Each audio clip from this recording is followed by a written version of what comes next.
490 BCE Persian empire के राजा Darius ने Greece में आक्रमण कर लिया। ग्रीस का कैपिटल एथेंस, यहाँ मौजूद कई मंदिर और हजारों मूर्तियां नस्तानाबूद हो गए और आने वाले कई सदियों तक ग्रीस का बच्चा बच्चा पर्शियंस के खून का प्यासा हो गया। 356 BCE मैसेडोनिया, ग्रीस के इस छोटे से कस्बे में एक बेटे ने जन्म लिया। नहीं, कोई मामूली बेटा नहीं, भगवान का बेटा सिकंदर। 334 BC सिकंदर ने इस छोटे से तिनके से अपना राज्य बढ़ाया, अपने देश का बदला लिया, पूरे पर्शियन एम्पायर को तबाह कर दिया और अब विश्व का नक्शा कुछ ऐसा दिख रहा है। 326 BC सिकंदर भारत की सीमा पर खड़ा है। अगला निशाना है भारत। भारत माँ का धन। पर अचानक वो मुंह फेर के अपने देश मैसेडोनिया वापस लौट जाता है। ये सारे पहलू काफी नजदीकी से जुड़े हैं इतिहास के सबसे बड़े योद्धा अलेक्जेंडर को राजाओं का राजा, शहंशाह बनाने में, भगवान बनाने में। अलेक्जेंडर का जन्म 356 BC में मैसेडोनिया के पहला शहर में हुआ। जन्म होते ही शहर के सभी लोग उसे ग्रीक भगवान ज़ियुस का बच्चा मानने लगे और उसकी मां ओलंपियास ने भी इसमें उनका कम साथ नहीं दिया। अब दुनिया के सभी पिताओं की तरह उनके पिता फिलिप II भी अपने बेटे को एक काबिल राजा बनाना चाहते थे, जिसके लिए उन्होंने उस वक्त ग्रीस में मौजूद सभी बेस्ट स्कॉलर्स के जरिए अलेक्जेंडर को ट्रेनिंग दिलवाई। इन सभी स्कॉलर्स में दुनिया के सबसे मशहूर फिलोसोफर एरिस्टोटल का भी नाम शामिल है, जिन्होंने सिर्फ 3 साल की ट्रेनिंग में अलेक्जेंडर के अंदर सब्र, खुले विचार और कूटनीति की ऐसी समझ पैदा कर दी कि उसने अलेक्जेंडर के राजनीतिक गुणों को और भी ज्यादा तेज कर दिया। और इसकी पहली झलक मैसेडोनिया के लोगों को देखने मिली जब केवल 10 साल की उम्र में अलेक्जेंडर ने एक उत्तेजित घोड़े ब्यूसिफेलस को बड़ी आसानी से ट्रेन कर लिया। और इसके बाद केवल 18 साल की उम्र में अलेक्जेंडर ने अपने पिता के साथ मिलकर बैटल ऑफ चेरोनिया में हिस्सा ले लिया, जहां उन्होंने अपने सामर्थ्य से थीबिस और एथेंस की सेनाओं को मात दे दी। और ये अलेक्जेंडर के सफर का एक मुख्य मोड़ था। ये पहला समय था जब अलेक्जेंडर ने अपनी महानता का प्रदर्शन दिखाया हो और इसके बाद जाहिर सी बात है लोगों का उनमें मौजूद दिव्य विश्वास बढ़ता चला गया और इसी के साथ बढ़ता गया अलेक्जेंडर का अहंकार और पर्शियन साम्राज्य के प्रति नफरत। वहीं पर्शियन एम्पायर, जिसे दुनिया के नक्शे से मिटाने का सपना ग्रीस का हर बच्चा और उसके पिता ने देखा था, सो इसे हासिल करने के लिए अलेक्जेंडर ग्रीस में स्थित बाकी शहरों पर अपना रुतबा स्थापित करने लगा और इसी दौरान उसने कई शहरों की आर्मी, वहां के नोबल्स, कमांडर्स, सबको मैसेडोनियन आर्मी के साथ मिलाते हुए अपनी तरफ करना शुरू कर दिया, ताकि जरूरत पड़ने पर इन सभी लोगों की वफादारी अलेक्जेंडर की तरफ हो। ग्रीस के शहरों को एक करने के बाद सिकंदर पर्शिया के दक्षिणी हिस्से में मार्च करने लगा और इसी दौरान उसका सामना हुआ पर्शिया के पहली आर्मी से, एक ऐसी आर्मी जो साइज में सिकंदर की सेना से दुगुनी थी, लेकिन उसके बावजूद सिकंदर ने उन्हें मार गिराया, सिर्फ अपनी युद्ध नीति और हिम्मत के बल पर। जाहिर सी बात है ये अपने आप में एक बहुत ही बड़ी बात थी, जिस वजह से ये युद्ध सिकंदर की जीत की गाथाओं में बैटल ऑफ ग्रेनिशियस के नाम से अमर हो गया। और ऐसे ही राजाओं और उनकी सेना की अमर गाथाएं आपको इतिहास में मिलेगी, जिनके वर्णन को पढ़ने से ही आज के लोगों के रोंगटे खड़े हो जाते हैं। और जैसे कि आप जानते हो, वो इंसान जो इतिहास से नहीं सीखता है, उसे इतिहास की गलतियों को दोहराना पड़ता है। पर अलेक्जेंडर ने एशिया माइनर के कई हिस्सों को अपने कब्जे में ले लिया और जहां वो नहीं पहुंच पाया था, उन शहरों ने खुद ही उसके सामने सरेंडर कर लिया। पर पर्शिया के एक हिस्से को अपने कब्जे में लेने के बाद भी उसने वहां के कल्चर को कभी खत्म नहीं किया, बल्कि उसने सभी पर्शियन कमांडर्स, लीडर्स और गवर्नर्स को उनकी ईमानदारी के बदले उन्हें अपने इच्छा अनुसार रहने की आजादी दी। इससे हुआ ये कि एरिस्टोटल की बिना जबरदस्ती किए दिल जीतने वाली सीख को अपनाते हुए अलेक्जेंडर कई सारे लोगों का दिल जीत चुका था। और इसे अलेक्जेंडर की कूटनीति और चालाकी ही कहेंगे कि जंग लड़ने के बाद भी उसने लोगों के दिलों में अपने लिए जगह बना ली और पर्शियन एम्पायर के सभी दक्षिणी हिस्सों को मैसेडोनिया के कंट्रोल में ला दिया। पर कहते हैं ना, शेर की प्यास पानी से नहीं बुझ सकती और अलेक्जेंडर का मकसद तो पहले से ही पर्शियन आर्मी का विनाश था। अपने इसी मकसद को पूरा करने के लिए वो अपनी सेना के साथ पर्शियन आर्मी के सबसे अहम हिस्से की तरफ बढ़ने लगा, जहां उसका सामना अब तक की सबसे बड़ी पर्शियन आर्मी से हुआ। और ये मैं इसीलिए कह रहा हूं क्योंकि अपने एम्पायर को इतना बढ़ाने के बाद भी ये पर्शियन आर्मी अलेक्जेंडर के आर्मी से बहुत बड़ी थी। अलेक्जेंडर की आर्मी में थे सिर्फ 47,000 लोग और वहीं पर पर्शियन आर्मी में 1 लाख से भी ज्यादा लोग थे। लेकिन पर्शिया के राजा डारियस III अलेक्जेंडर की चालबाजियों से भली भांति वाकिफ थे और इसीलिए उन्होंने अलेक्जेंडर से होने वाले घमासान में ज्यादा सेना के होते हुए भी उन्हें सतर्क रहकर युद्ध करने की सलाह दी।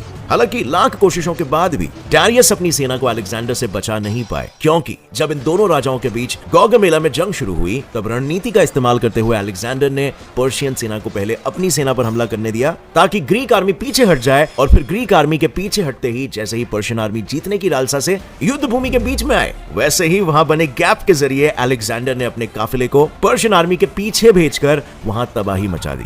एज अ रिजल्ट, जब डरा सहमा डारियस वहां से भागने लगा, तब उसके ही कमांडर ने उसकी हत्या कर दी। ये जंग इतिहास के पन्नों में दर्ज हुआ एक ऐसा जंग है जिसने अलेक्जेंडर की किस्मत की काया पलट दी, क्योंकि इस युद्ध के बाद दुनिया का सबसे बड़ा साम्राज्य खत्म हो गया था और साफ और स्पष्ट रूप से भगवान का बेटा कहे जाने वाला अलेक्जेंडर महज 25 साल की उम्र में एशिया का मास्टर बन गया था। इतना ही नहीं, अब उनका साम्राज्य भी सिर्फ मैसेडोनिया तक सीमित नहीं रह गया था, वो अब अफगानिस्तान तक पहुंच चुका था।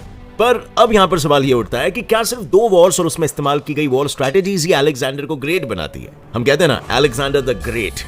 वेल, नहीं, क्योंकि गौगमेला में मिली जीत के बाद अलेक्जेंडर ने सभी पर्शियन गवर्नर्स, मिलिट्री कमांडर्स और आम जनता का दिल जीतकर उनसे ग्रेट रिलेशंस बनाने की हर मुमकिन कोशिश की। उसने पर्शिया में ग्रीक कल्चर, कानून और रिलीजन कुछ भी जबरदस्ती लागू नहीं किया, उल्टा वो खुद उनके तीज त्योहार मनाने लगे। इतना ही नहीं, उसने किसी भी गवर्नर और ऑफिसर को उनकी पोजीशन से नहीं हटाया, और सबसे बड़ी बात ये थी कि उसने अपने दुश्मन डैरियस की बेटी से शादी भी कर ली, जिसके बदले में उसे एरिस्टोटल के सीख अनुसार लोगों की ईमानदारी और अपनापन मिला। पर अलेक्जेंडर कुटिल बुद्धि वाला इंसान था। वो जानता था जब तक लोगों का अच्छा भला फायदा नहीं होगा, वो उसे तब तक अपना राजा नहीं मानेंगे, और इसीलिए युद्ध के बाद जब पर्शिया की तिजोरियां खुली, तब मौके का फायदा उठाते हुए उसने सारी धन संपत्ति को अलग अलग हिस्सों में बांट लिया। इससे पूरे साम्राज्य में न सिर्फ अलेक्जेंडर की जय जयकार हुई, बल्कि वहां पर धन संपत्ति और व्यापार भी बढ़ा। लेकिन सफलता की राह में पीठ में खंजर अपने ही मारते हैं, ये बात सिर्फ किताबी नहीं है, क्योंकि अलेक्जेंडर के इन स्ट्रैटेजीज ने चाहे पर्शियंस को खुश कर दिया हो, पर इससे उसकी ही सेना और कमांडर्स नाराज थे, और वो सभी मिलकर अलेक्जेंडर के ही खिलाफ षड्यंत्र रचने लगे। और अलेक्जेंडर ने कच्ची गोटियां नहीं खेली थी, वो अपनी सफलता को रहकर इतने चौकन्ने रहते थे कि जैसे उन्हें अपने साथ होने वाले षड्यंत्र का पता चला, उन्होंने फौरन उस शख्स की हत्या कर दी। और ये बात और है कि जीत का नशा इंसान को किसी भी हालत में रुकने नहीं देता, और इसी नशे की लत अलेक्जेंडर को भी लग चुकी थी। तभी तो अपने लोगों से धोखा खाने के बाद भी वो रुके नहीं, बल्कि पर्शियन आर्मी के बाद उनकी नजर ईस्टर्न बॉर्डर्स के पार इंडियन सबकॉन्टिनेंट पर पड़ी, जिसकी वजह थी इंडिया की नेचुरल वेल्थ। और इंडिया के इसी वेल्थ पर कब्जा जमाने के लिए अलेक्जेंडर की सेना खाइबर पास को पार करते हुए इंडियन सबकॉन्टिनेंट तक पहुंच गई, जहां उनका सामना हुआ पौरव राज्य से, जो आज का पाकिस्तान है, वहां के राजा पोरस से, जो किसी भी कीमत पे अलेक्जेंडर को भारत की भूमि में अपना राज्य स्थापित नहीं करने देना चाहते थे। इसी वजह से दोनों के बीच जंग छिड़ गई। ये जंग अलेक्जेंडर की सेना के लिए अब तक की सबसे ज्यादा लंबी, मुश्किल और खतरनाक जंग थी, क्योंकि दुनिया के बाकी राजाओं ने अलेक्जेंडर की कुटिल बुद्धि के आगे अपने घुटने टेक दिए थे, लेकिन वहीं पोरस महीनों बाद भी हार मानने के लिए राजी नहीं था। हालांकि राजा की कड़ी मशक्कत के बाद भी उनकी जीत नहीं हुई, लेकिन उनकी युद्ध कला और उनके जज्बे ने अलेक्जेंडर को काफी प्रभावित किया, जिसके बाद उसने खुद पोरस को न सिर्फ इंडियन सबकॉन्टिनेंट में राज करने दिया, बल्कि भेंट स्वरूप उसने और ज्यादा राज्य भी दे दिया। लेकिन हैरानी की बात तो यह है कि जिस राजा को दुनिया में कोई हरा नहीं पाया, उसकी मौत 32 इयर्स की कम उम्र में हो गई, किंतु मरने के बाद भी उनका शरीर मानो हार मानने के लिए तैयार नहीं था, और इसीलिए तो मरने के 6 दिन बाद भी उनकी बॉडी डीकंपोज नहीं हो रही थी। दरअसल जून 323 BCE में अलेक्जेंडर बेबीलोन पहुंचे थे, जहां 10 दिनों के बुखार के बाद उनकी मौत हो गई, जिसके बाद उनके शरीर को जब दफनाया गया, तब उनकी बॉडी 6 दिनों तक डीकंपोज नहीं हुई। हालांकि अगर इस पर मॉडर्न रिसर्चर्स की माने तो अलेक्जेंडर को स्ट्रोक की वजह से पैरालिसिस हो गया था, जिसकी वजह से उनकी बॉडी में ऑक्सीजन की डिमांड कम हो गई होगी,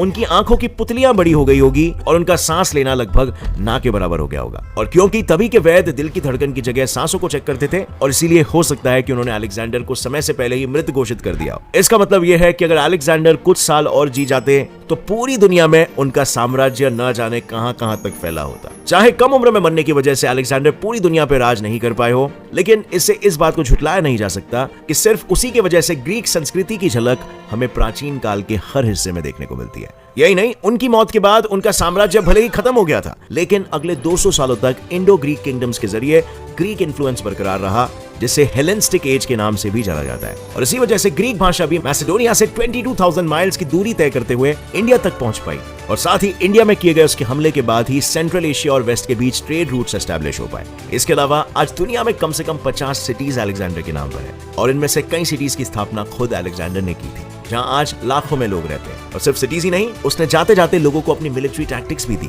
जिसे आज कई मिलिट्री एकेडमीज में पढ़ाया भी जाता है। अगर हिस्टोरियंस की माने तो अलेक्जेंडर इतिहास के उन लोगों में से थे जिनका जिक्र सैकड़ों भाषाओं और कल्चर्स में किया गया है, जैसे कि Persian, Arabic, Sanskrit, Roman etcetera. इतना ही नहीं, हिंदी का फेमस एक्सप्रेशन जो जीता वही सिकंदर, इसमें भी सिकंदर का मतलब कोई और नहीं बल्कि अलेक्जेंडर द ग्रेट है। With that said, let's end this great video.